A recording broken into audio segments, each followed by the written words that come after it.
end of August is the DNC. Yeah. But the trouble for the Democrats is they pushed their national convention so late into the year that there are ballot deadlines. Oh, right. The ballot deadline separate than the convention. Okay. Yes. But but if you've got a ballot deadline before your convention, it means you need some mechanism to get a nominee. And this was bad enough when Biden was the presumptive nominee and the incumbent. So they have to get this sorted out before the convention.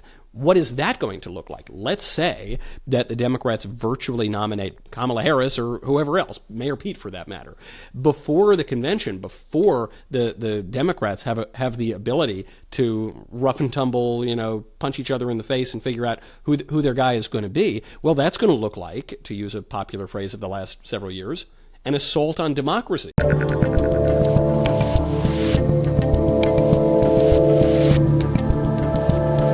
So as we talk about this sort of open tent without throwing the baby out with the bathwater as it pertains to values and things of that nature, I'm genuinely not trying to start crap here, but there was an interesting tweet by one of your guys, Matt Walsh over at the Daily Wire, basically saying that what he's seen at the convention so far, loosely, I'll say, he was basically like, this is too much identity politics, people that don't really believe in conservatism or weren't conservatives 5 minutes ago.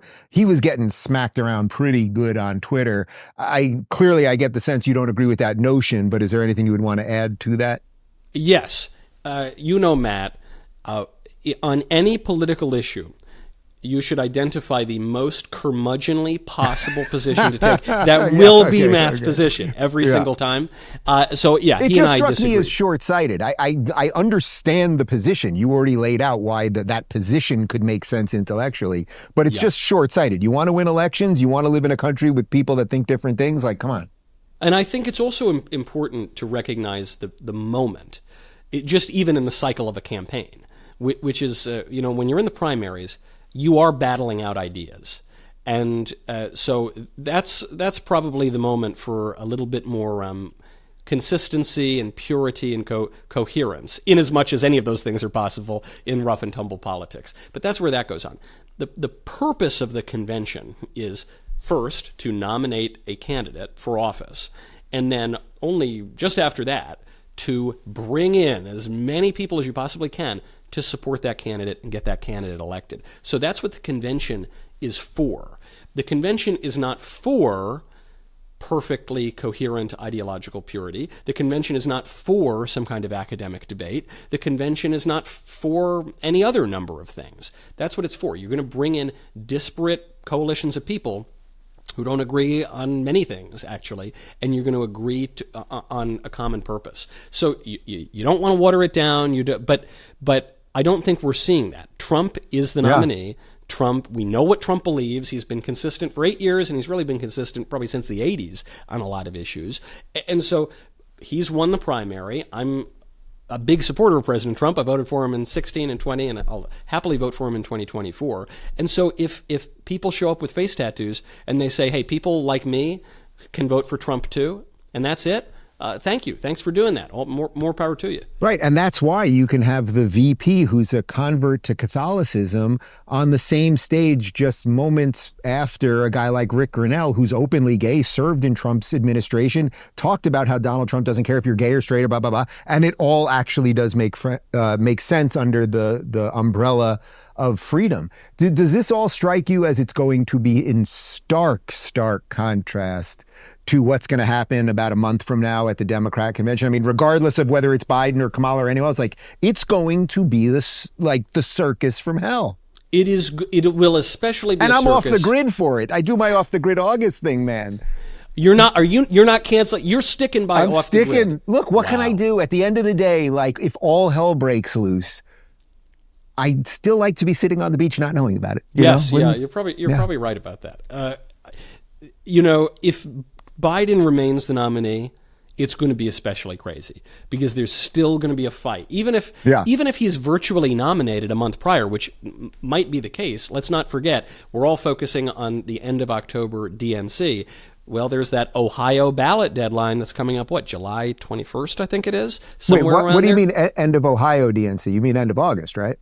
end of August is the DNC. Yeah. But the trouble for the Democrats is they pushed their national convention so late into the year that there are ballot deadlines. Oh, right. The ballot deadline separate than the convention. Okay. Yes, but but if you've got a ballot deadline before your convention, it means you need some mechanism to get a nominee. And this was bad enough when Biden was the presumptive nominee and the incumbent. Now, we don't even know if he's going to be the nominee. So they have to get this sorted out before the convention.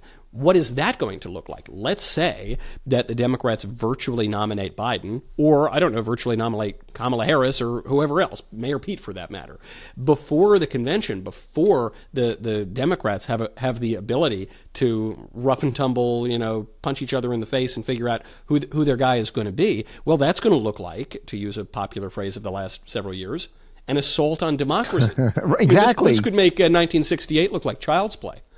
Well, it seems to me that is what's happening right now. I mean, if you are ultimately making sure that your guy can't have a primary, which is what they did, and then you're going to change all the rules around the actual nominating process, and you're going to be secretly trying to push him out, do we call that a coup? Is that an insurrection? Is that, right. I'm sure you can come up, give me one of your other old words. You have all those old words. Mostly peaceful protest? I don't know. Yeah. That was a different application. That was a different thing. I wanted something else. Let me ask you something else that's close to home for guys like us. I think the other thing that's happening right now is there has been a full-on, maybe completion of the shift from mainstream media to online media. Like the mainstream, especially because of the Biden thing, has so...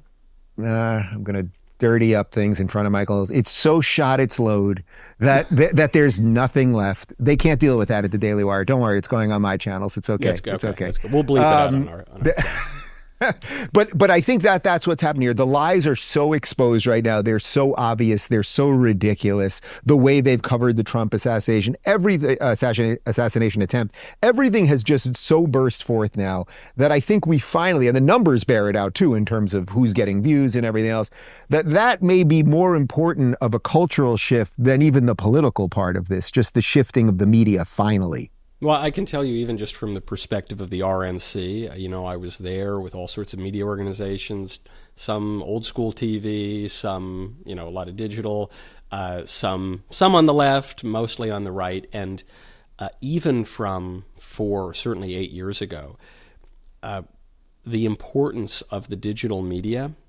that the Daily Wire booth was real busy. Let's just put it that way. I think that... look, I don't subscribe to television. I don't think I've ever gotten my own subscription. Sometimes if a roommate got it or something, I'd watch it. I'm 34, and never have I personally subscribed to this stuff. And I've been watching for a long time. So I think now, this isn't some big new revolution in the new media. The new media are kind of old at this point. And so, which means that the linear TV is ancient at this point, and sometimes the political establishment takes a moment to catch up. Let me tell you, it's caught up. And so then, of course, there was that liberal push to censor the so-called new media and big tech. But then we have someone like Elon Musk. One guy shows up, spends $44 billion, buys the smallest of the big tech platforms. Elon Musk, kind of a liberal, but a little bit of a right-wing liberal, and then increasingly seems to be more and more on our team, opening up the realm of speech for us again. And then, just a few days ago, committing to donating $45 million per month to a pro-Trump super PAC. Here, you're seeing the battle lines being drawn, not just politically, but within the media. If you're looking for more honest and thoughtful conversations about politics instead of nonstop screaming, check out our politics playlist. And if you want to watch full interviews on a variety of topics, watch our full episode playlist, all right over here. And to get notified of all future videos, be sure to subscribe and click the notification bell.